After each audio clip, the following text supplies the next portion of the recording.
तो भक्तों को आपने सुना किस तरीके से उत्साहित नजर आ रहे हैं। श्री कृष्ण जन्माष्टमी को लेकर जो भक्त हैं वो भक्ति में लीन नजर आए। लेकिन इसी बीच उत्तर प्रदेश के मुख्यमंत्री योगी आदित्यनाथ ने बरसाने को बड़ा तोहफा दिया है।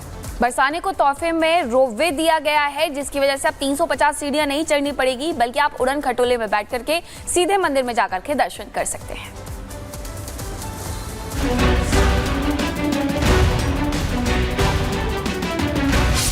ब्रजभूमि के विकास का लिया संकल्प,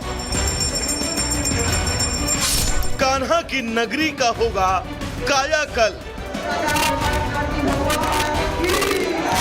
जन्माष्टमी पर सीएम योगी का तोहफा। देश जन्माष्टमी के रंग में डूब चुका है। हर कोई कृष्ण भक्ति में लीन है। कुछ घंटों बाद श्री कृष्ण का जन्म होगा, लेकिन इससे पहले ही यूपी के सीएम योगी आदित्यनाथ ने श्रद्धालुओं को सौगात दी है। बरसाने में रोपवे का सीएम योगी ने उद्घाटन किया। 1037 करोड़ रुपए की परियोजनाओं का यहाँ पे लोकार्पण और शिलान्यास हो रहा है। इन लोकार्पण और शिलान्यास के कार्यक्रमों के साथ ही यहाँ पर हम लोग इन सभी कार्यक्रमों को आगे बढ़ाने का काम कर रहे हैं। इस सौगात के बाद अब भक्त महज 7 मिनट में ही ब्रह्मांचल पर्वत पर विराजमान श्री जी के मंदिर पहुंच जाएंगे।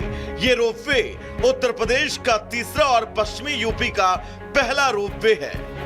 जो भी लोग राधा रानी के दर्शन करने के लिए हर साल आते हैं या अमूमन आते ही रहते हैं, उनके लिए बहुत ही अच्छी खबर है कि वो रोपवे से आ सकते हैं। और क्योंकि वो रोपवे का उद्घाटन उत्तर प्रदेश के मुख्यमंत्री योगी आदित्यनाथ ने कर ही दिया है। मतलब आप सोचिए, जो लोग सीढ़ियाँ चढ़ते थे, मुझे यहाँ पर जो जिनसे अभी हम बात कर रहे थे मैनेजर साहब, वो ये बता रहे थे कि 500 तक सीढ़ियाँ हैं, तो वो लोगों को सीढ़ियाँ चढ़ कर आना पड़ता था। तो अब लोगों को ये परेशानी नहीं आने वाली है। आप सीधे आ सकते हैं, मात्र 100 रुपये आपको देने हैं।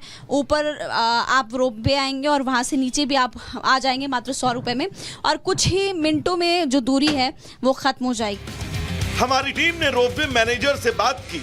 उन्होंने बताया कि ये कैसे काम करता है, कितना समय लगेगा, किराया कितना लगेगा और इससे जाना कितना सुरक्षित है।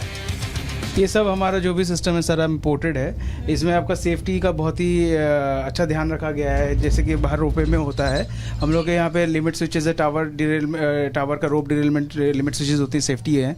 उसके बाद आपके इक्विपमेंट में बहुत सारे सेंसर्स लगे हुए हैं। अगर किसी भी तरीके की तकनीकी कोई भी फॉल्ट आती है तो वो मेरा सिस्टम को डिटेक्ट करेगा और सिस्टम को तुरंत हॉल्ट कर देगा। बरसाना राधा के गांव के रूप में प्रसिद्ध है। ये एक प्रमुख तीर्थ स्थल है। सीएम योगी की सौगात से लठमार होली और राधाष्टमी जैसे प्रमुख त्योहारों के दौरान पहुंच आसान होगी, जिससे स्थानीय भक्तों के साथ ही अंतर्राष्ट्रीय पर्यटकों के लिए बेहतर अनुभव होगा। अब हम नीचे जा रहे हैं और कुछ व्यू जो मेरे सहयोगी मेरे विजय है मुकेश, वो आपको दिखाएंगे और आप देखेंगे। और बरसाने के बीचों बीच पहाड़ पर ये राधा रानी का मंदिर है। ये तस्वीरें हम दिखा रहे हैं और यहीं से अब हम नीचे जाएंगे और कुछ ही मिनटों के अंदर हम नीचे पहुंच भी जाएंगे, राधा रानी के दर्शन भी हो जाएंगे। विजय मुकेश के साथ महिमा, रिपब्लिक भारत, मथुरा। तो चलिए अब आपको बताते हैं कि जन्माष्टमी पर जो तोहफा मिला है बरसाना में, वो किस तरीके से बनाया गया है, क्या तैयारियां की गई थी। बरसाना में उड़न खटोले की शुरुआत कर दी गई है और ये दूरी अब मैं 7 से 8 मिनट में आप दूर तय कर सकते हैं। भक्तों को 350 सीढ़ियां इसकी वजह से नहीं चढ़नी पड़ेगी। रोपवे की मदद से मंदिर जा सकते हैं सिर्फ 7 से 8 मिनट में। 7 मिनट में मंदिर तक पहुंच जाएंगे भक्त, जिसके लिए कीमत 100 रुपए रखी गई है। 210 मीटर लंबा है बरसाना का ये रोपवे और लगभग 25 करोड़ की लागत से बन करके तैयार हुआ है। लेकिन श्रद्धालुओं के लिए ये बड़ी सौगात है। तो एक तरफ देखिए उत्तर प्रदेश के मुख्यमंत्री योगी आदित्यनाथ ने श्रद्धालुओं को बड़ा तोहफा दिया है, तो दूसरी तरफ नकल माफियाओं पर भी यूपी सरकार नकल कस रही है।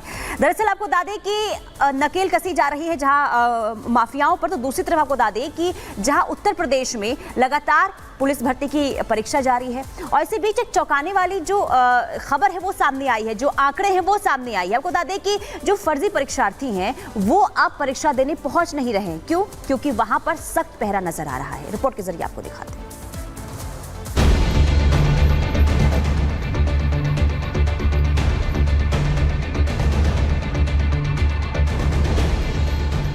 उत्तर प्रदेश में पुलिस परीक्षा के साथ ही योगी सरकार की भी परीक्षा हो रही है।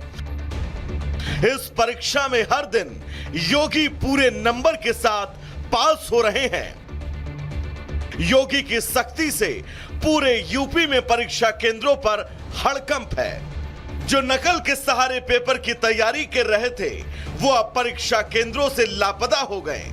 2 दिनों से जो आंकड़े सामने आए उसमें पूरे उत्तर प्रदेश में 4 लाख से ज्यादा परीक्षार्थियों ने पेपर ही छोड़ दिया। उत्तर प्रदेश पुलिस भर्ती परीक्षा 23 अगस्त से शुरू हो चुकी है। पहले दिन 3,11,565 अभ्यर्थियों ने सख्ती के चलते परीक्षा छोड़ दी, तो वहीं दूसरे दिन करीब 1,67,130 अभ्यर्थियों ने सख्ती के चलते परीक्षा छोड़ दी।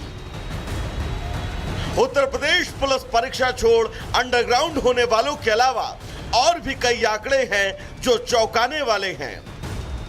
सीएम योगी निगरानी और यूपी पुलिस के सख्त पहरे का असर है कि 2 दिनों में 133 संदिग्ध, 17 नकलची और 15 एफआईआर दर्ज की गई हैं। पहले दिन परीक्षा में 9 नकलची पकड़े गए थे। दूसरे दिन की परीक्षा में 8 नकलची पकड़े गए। अभी तक 133 संदिग्ध भी पुलिस की पकड़ में हैं।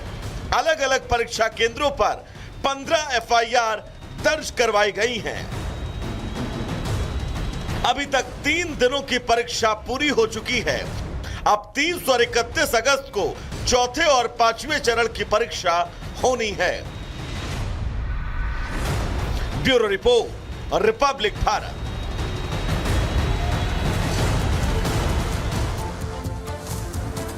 देखिए, बाबा ने सख्त पहरा क्या बढ़ाया। इसके बाद जो मुन्ना भाई हैं वो अंडरग्राउंड हो चुके हैं, जो नकलची हैं वो फरार हो चुके हैं। लेकिन कैसे परीक्षा केंद्रों पर चेकिंग हो रही है वो जरा ग्राफिक्स के जरिए आपको बता दें। देखिए, जूते उतरवाए जा रहे हैं, यानी कि जो भी परीक्षार्थी सेंटर के अंदर पहुंच रहा है पहले उसके जूते उतरवाए जाते हैं। अंगूठी पहनकर नहीं जाने दिया जा रहा है। इसके अलावा चेन पहनकर भी अंदर जाने की इजाजत नहीं है। तो सख्त पहरा और किस तरीके से चेकिंग में सख्ती देखने को मिल रही है ये हम आपको बता रहे हैं। सभी ज्वेलरी उतरवाई जा रही है, यानी कि कोई भी ज्वेलरी हो छोटी से छोटी उसे भी पहले उतरवाया जाता है, इसके बाद अंदर जाने की इजाजत होती है। बैग बाहर ही रखवाया जाता है और यही वजह है कि अब कोई भी जो फर्जी परीक्षार्थी है वो अंदर नहीं जा पा रहे। मोबाइल नहीं ले जा सकते हैं, यानी कि मोबाइल ले जाने की इजाजत नहीं है। इसके अलावा इलेक्ट्रॉनिक डिवाइस की भी इजाजत नहीं है अंदर।